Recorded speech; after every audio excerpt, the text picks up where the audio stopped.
வணக்கம் மக்களே! இன்னைக்கு நம்ம வீடியோல எத பத்தி பார்க்க போறோம்னா, இபிஎஃப்ஓ ஸ்கீம் உறுப்பினர்களுக்கு புதுசா ஒரு அப்டேட் வந்திருக்கு. அத பத்தி பார்க்க போறோம். அப்புறம் ஒரு சில வதந்திலாம் பரவிட்டு இருக்கு. அதாவது இவ்ளோ பணம் வந்து குடுக்க போறாங்க. இவ்ளோ காசு நீங்க வச்சிருந்தீங்க. அதுக்கு டபுள் ஆக்க போறாங்க. அப்புறம் ஏடிஎம்ல நீங்க போய் இபிஎஃப்ஓ பணம் எடுத்துக்கலாம் சும்மா.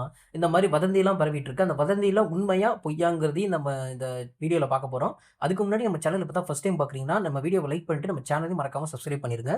சரி வாங்க வீடியோக்குள்ள போலாம். முதல்ல ஒரு முக்கியமான விஷயம். சமீபத்தில சமூக வலைதளத்தில அனைத்து பிஎஃப் உறுப்பினர்களுக்கும் அரசு 15,000 தரப்போகுதுன்னு பல பேர் வீடியோ போட்டுட்டு இருக்காங்க. ஆனா, இது எல்லாருக்கும் கிடைக்கும் திட்டம் கிடையாது. இந்த திட்டம் சொல்லப்பட்டிருக்கு. பிஎம் விக்சித் பாரத் ரோஜ்கார் யோஜனா என்ற வேலைவாய்ப்பு ஊக்கத் திட்டத்தின் கீழ் குறிப்பிட்ட முதல் முறையாக வேலைக்கு சேரும் ஊழியர்களுக்கு தகுதியான நிறுவனங்களுக்கும் மட்டுமே இந்த சலுகை பொருந்தும் தான் சொல்லப்பட்டிருக்கு. ஆனா, இவங்க நெறைய பேர் என்ன நெனச்சுக்கிட்டாங்க, எல்லாருக்குமே இந்த பணம் கொடுக்கப்படும். இந்த ஸ்கீம்ல உள்ள எல்லாருக்கும் கொடுக்கப்படும் அப்படின்னு சொல்லி நெனச்சு வதந்தி பரவிட்டு இருக்காங்க.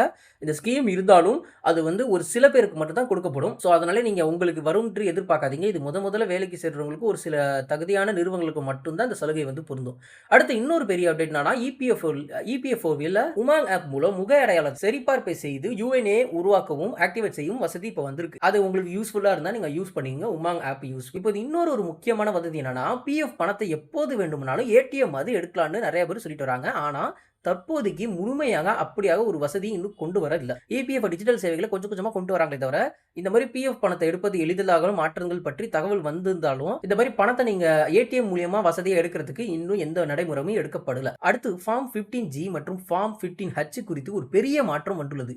எப்போனா ஏப்ரல் 2026 முதல் ஃபார்ம் 121 என்ற புதிய ஒரு படிவம் அறிவிக்கப்பட்டுள்ளது. இதனால் வரி விலக்கு கோரும் நடைமுறை எளிமையாக்கப்பட்டுள்ளது. இதை பற்றி பலருக்கும் இன்னும் தெரியவில்லை. இதை பத்தி உங்களுக்கு ஒரு ஃபுல் வீடியோ வேணும்னா கமெண்ட் செக்ஷன்ல சொல்லுங்க. நான் அந்த ஃபார்மை பத்தி ஃபுல் வீடியோ போடுறேன். அப்புறம் மேலும் இபிஎஃப்ஓ உறுப்பினர்களுக்கு நல்ல செய்தி என்னன்னா, பெயர், பிறந்த தேதி போன்ற விவரங்களில் தவறு இருந்தால் அவற்றை ஆன்லைன்லேயே நம்ம திருத்தும் வசதியை மேலும் எளிமையாக்கப்பட்டுள்ளது. முன்னாடி இருந்ததும் இப்போ இன்னும் ஈஸியாக நீங்கள் பண்ணுற மாதிரி கொண்டு வந்திருக்காங்க.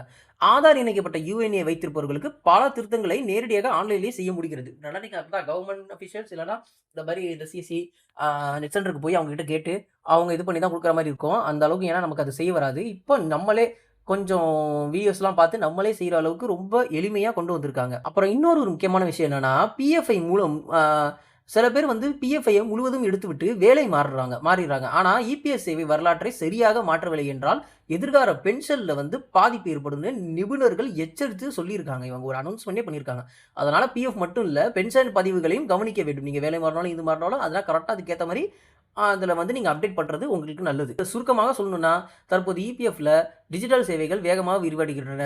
அப்புறம் ஃபார்ம் 121, ஃபேஸ் ஆத்தென்டிகேஷன், ஆன்லைன் திருத்த வசதிகள் போன்ற மாற்றங்கள் வந்துள்ளன. ஆனால் சமூக வலைதளங்களுக்கு வரும் எல்லா தகவலும் உடனே நம்பாமல் அதிகாரப்பூர்வமாக தகவல் மட்டும் பார்த்து உறுதி செய்து கொள்ளுங்க. அவ்வளவுதான் என்னோட கருத்து. உங்க கருத்து என்னன்னு கமெண்ட் செக்ஷன்ல சொல்லுங்க. நன்றி, வணக்கம்.